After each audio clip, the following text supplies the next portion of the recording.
Hi, this is Elitimbo. My platform is to share instructional tips and inspiration.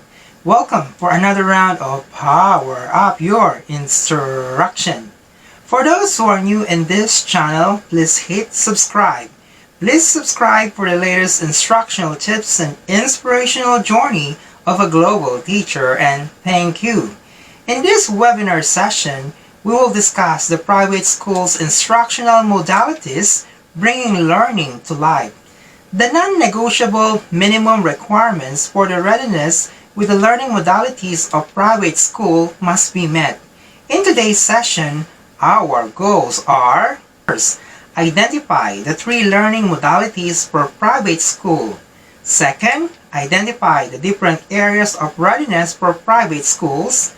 And third, identify the 5 easy steps to meet the non-negotiable minimum requirements for private schools' choice of learning modalities. Guided by these goals, let us start our session now. Hello everybody. So welcome to our webinar for today entitled Private Schools Instructional Modalities, Bringing Learning to Life. So basically this webinar, we will dive in deeper into DepEd's order number 13, wherein they are actually asking private school of their readiness when it comes to their choice of the different learning modalities. Are they meeting the standards? Are they meeting the non-negotiable requirements set by the Department of Education? To my mind, there are so many non-negotiable requirements set by the Department of Education. It's too many that I'm thinking it will be impossible for some private schools to accomplish it, because we know for a fact that there are some big private schools and there are some small private schools. So I'm so worried about those small private schools wherein they are actually struggling day by day in their operation. The implementation of the DepEd Order number 13 will very paralyze the struggling private schools, especially those small private schools. When I say small private schools, you might be the owner of the school. At the same time, you are the principal of the school. At the same time, you're also a teacher in that school. So that's what a small private school is in reality. And thinking about those overpopulated memorandum, I think it will be impossible for some private schools to accomplish those non-negotiable requirements. So what private schools are actually needing from everybody else, from a different sector, is actually a support from this transition into a flexible learning, because this is something new for everybody. So we need actually to support private schools when it comes to the implementation of this order number 13. I hope they will keep on hold the effectivity of DepEd Order number 13, so that more public schools have more time in order to plan their actions. Or anyway, in order to address the needs to meet the requirements set by the Department of Education, I will conduct this training for all of you private schools, small or big. At least we are trying to put some action plans to meet the requirements set by the Department of Education. Now, in relation to DepEd Order number 13, series of 2020, on the learning continuity plan for the different learning modalities, so private schools are asked to consider the following factors when it comes to choosing the learning modalities. First, you have to check the availability of learning resources. Next, you have to see the health and well-being of everybody. And next, you have to consider the government directives, whether it's national or local. And lastly, you have to consider the learning modality choice of parents and students. Now, to determine private schools' readiness on the learning modalities, private schools are asked to submit letter of intent in implementing a preferred learning modalities. After that, you have to administer in-house readiness assessment to see where you at. Then after that, you will invite somebody from the regional office to do an on-site inspection to validate the checklist assessment that you have conducted. Then a representative from the regional office will assess the readiness of the school and submit the documentation results. Then a feedback will be generated by the district office to determine the areas needed to be addressed for support. I am actually seeing a form of support in the form of technical support. I hope the Department of Education will provide this support, especially for those small private schools. Then, if you are in compliance, private school may start the enrollment process or the school year, provided that you are also following the DepEd Order number 7 and DepEd Order number 13 together. So you will get a big check and you will get a big go to start your enrollments once you meet the non-negotiable um, requirements set by the DepEd Order number 13. Now, when it comes to the learning modalities, based on the memorandum number 13, there are three options for learning modalities. First, we have the online distance learning or the ODL, or what we call the blended learning, wherein you will combine face-to-face and the online distance learning. And the second choice is the modular distance learning or the MDL. It's also a blended learning wherein you can combine face-to-face and modular learning. And third, we have the TV radio-based instruction, or you can combine face-to-face and TV and radio-based instruction. So those are the three learning modalities a private school can choose. Those are the three options for learning modalities for private schools. So we have the online distance learning, we have the modular distance learning, and the TV radio based instruction. So I am thinking if I'm a private school, if I'm doing a modular learning, I can choose the modular learning. If I am doing TV and radio based instruction before, I can pick that choice. However, in reality, in my mind, the modular distance learning and the TV radio based instruction is actually limited. There are some schools who are actually doing modular learning, but not all schools. There are some schools who are actually using TV radio based instruction, but not all. And I'm feeling that the resources available for modular distance learning and the TV radio based instructions are all limited. Because if you will use the modular distance learning, so where will you get the module? Who will create the module? Are we ready to create the modules? Are teachers ready to create the modules? When you choose the TV radio based instruction, are there sufficient resources for TV and radio based instruction?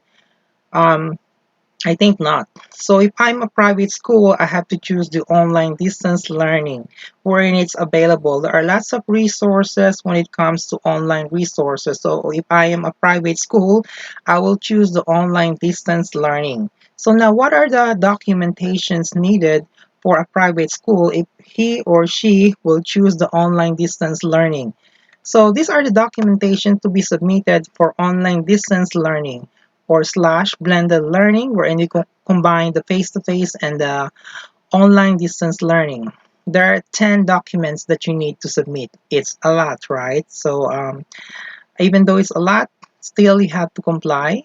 If not, the Department of Education can provide some form of holding the effectivity of its implementation. What anyway, these are the 10 documentations that you need to accomplish as a private school.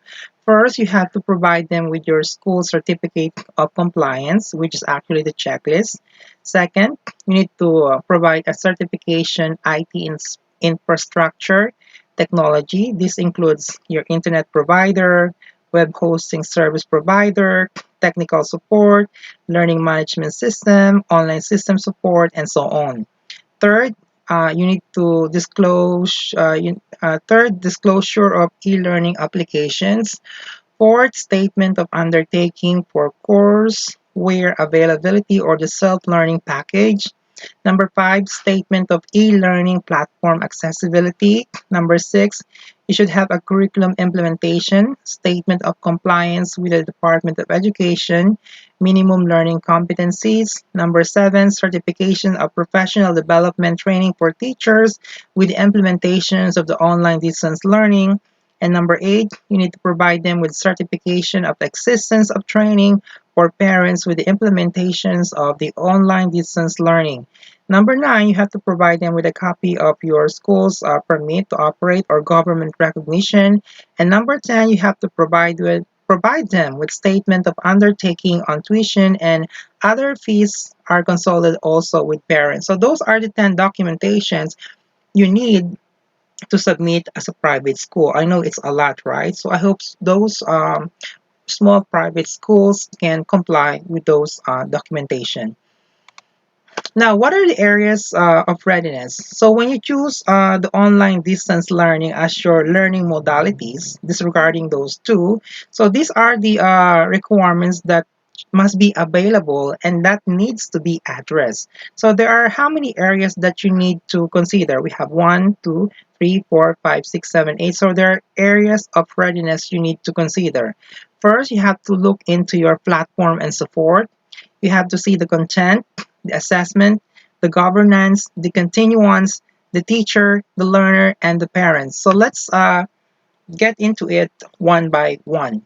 So when it comes to platform and support, in order to test your readiness to it, you should have an educational platform or learning management system. So a private school must have an educational platform or learning management system.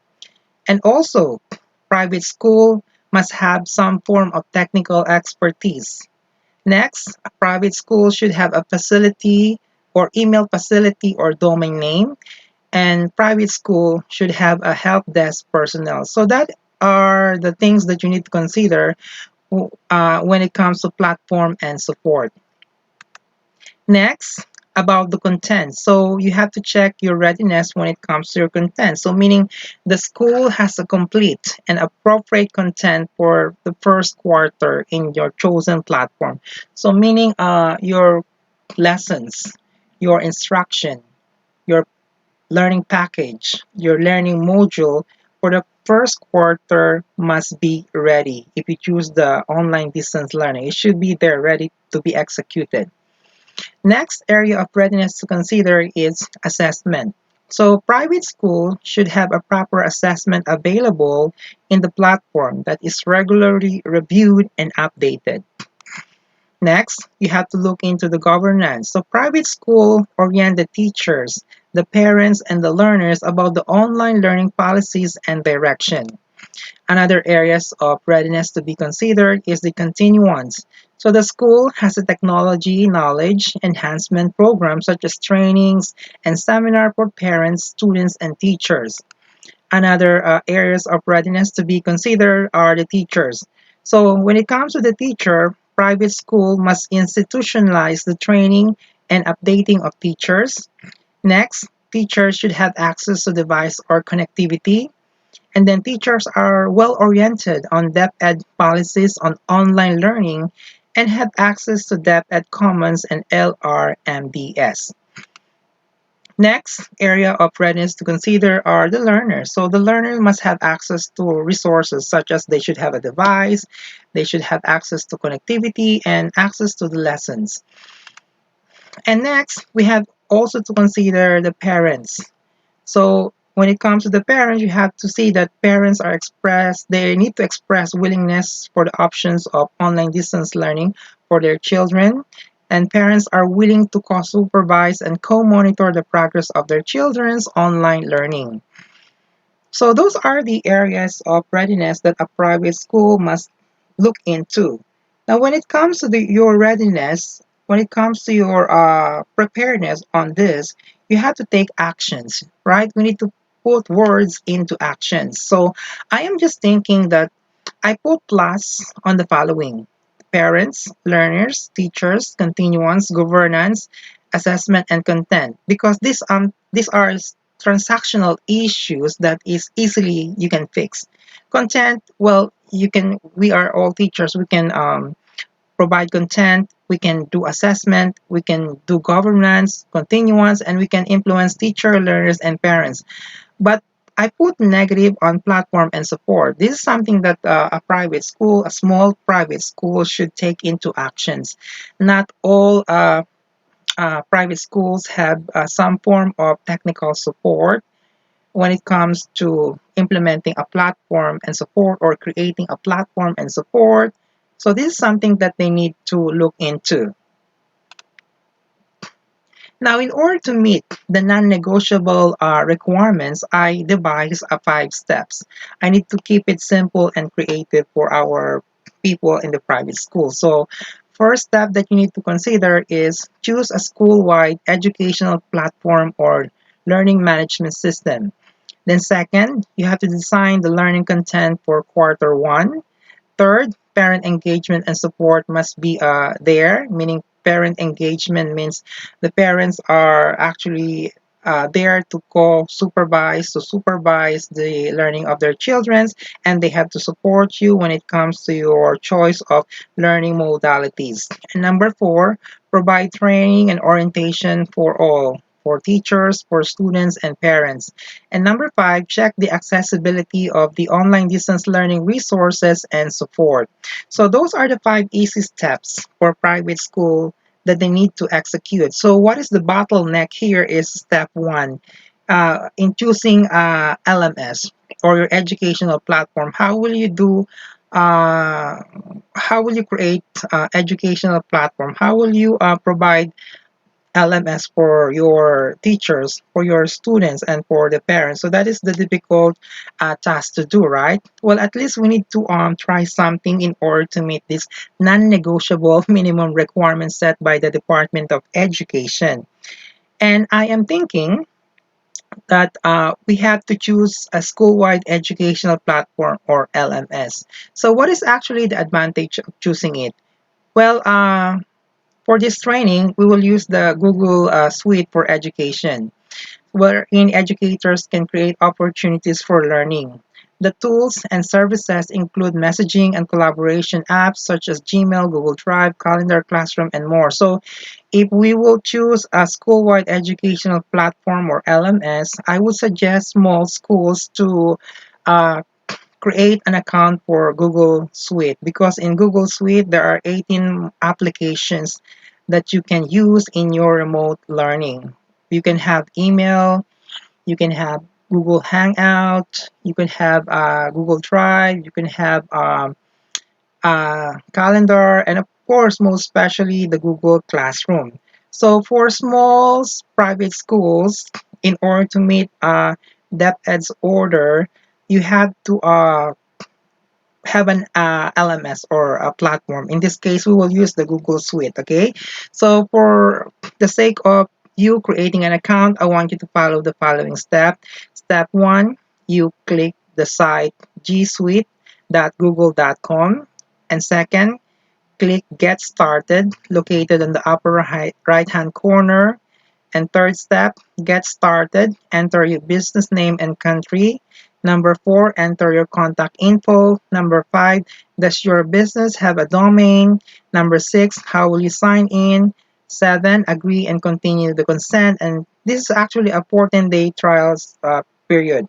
So and in creating your in signing up for a Google Suite, you will have your own domain, your own email address.